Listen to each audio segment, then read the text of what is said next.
Philippians chapter 1, verses 7 and 8. It is right for me to feel this way about you all, because I hold you in my heart. For you are partakers with me of grace, both in my imprisonment and in the defense and confirmation of the gospel. For God is my witness, how I yearn for you all with the affection of Christ Jesus. Engulfed by isolation and uncertainty, Paul misses his friends. I think in the middle of the COVID-19 quarantine, we can all relate to Paul here. But these are not casual friends he spent some time with in leisure activities. No, these are people who have been through the trenches with him. They mingled in the massive crowds, hanging on his every word while he preached in Philippi. But they've also steadfastly stood by him through his seclusion and now in his incarceration. From the context, it's clear that Paul has already appeared before the Roman authorities. He has defended the gospel using logical and rational arguments. He is trying to remove the doubts of his hearers. He's confirmed it by setting forth its meaning positively and sharing the story of how Jesus Christ has transformed his own life. The Philippians had shown that they were deeply concerned about all of this. They prayed for him, they sympathized with him, and now they're supporting him. His struggle was their struggle. They were in this struggle together. They earned this place in Paul's heart. As we go through life, there are ties which bind us to like-minded people. Some are due to having common interests and sympathies. For instance, I'm a Browns fan, and I know in my heart I am united to tens of thousands of other people around the whole world who have experienced the same gut-wrenching disappointment year after year, yet nevertheless we don't lose hope. Every year is the draft.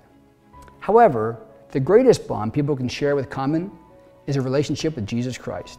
Paul poetically refers to them as partakers with him in grace. He is simply acknowledging that they too are Christians.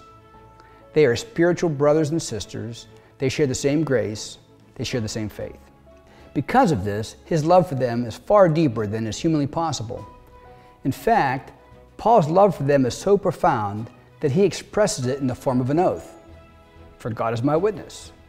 Now, why would a Pharisee, a religious scholar, take such a dramatic step to use an oath to preface his words? Because he is about to say something that's truly supernatural. Paul says that he loves them with the affection of Christ Jesus. The Greek word used here for affection is the strongest word the Greeks had to express the compassionate love, the love that involves one's entire being. It indicates a deep emotional tie. Paul's love for his brothers and sisters in Philippi was patterned after and energized by the indwelling love of Jesus Christ. A story is told of a little boy who was told by his doctor that he could save his sister's life by giving her some of his blood. The 6-year-old girl was near death, a victim of a very rare disease that the boy had made a miraculous recovery from 2 years earlier. Her only chance for restoration was a blood transfusion from somebody who had previously conquered the illness. And since the children had the same rare blood type, the boy was the ideal donor. "Johnny, would you like to give some of your blood to Mary?" the doctor asked. The boy hesitated, his lower lip quivered, and then he smiled and said, "Sure, Doc, I'll give my blood for my sister." Soon the two children were being wheeled into the operating room. Mary looking pale and thin, Johnny robust, a picture of health. Neither spoke, but when their eyes met, Johnny would grin.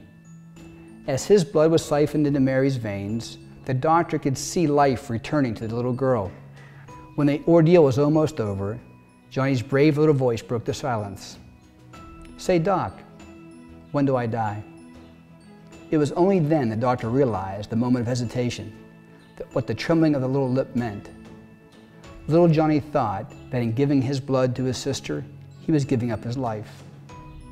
And in that moment, he had made the greatest decision, to love with the love of Christ.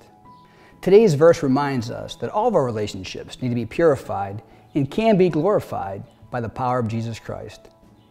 When we experience the love of Christ, when we seek to know the mind of Christ, when we submit to the will of Christ, then we can be partakers of the very holiness and the passion which flows from the heart of Christ. Out of the darkness and distress of a Roman prison cell, Paul shared the timeless message that the love of Jesus Christ can bring. His love is still reaching out to us today. Will you accept it?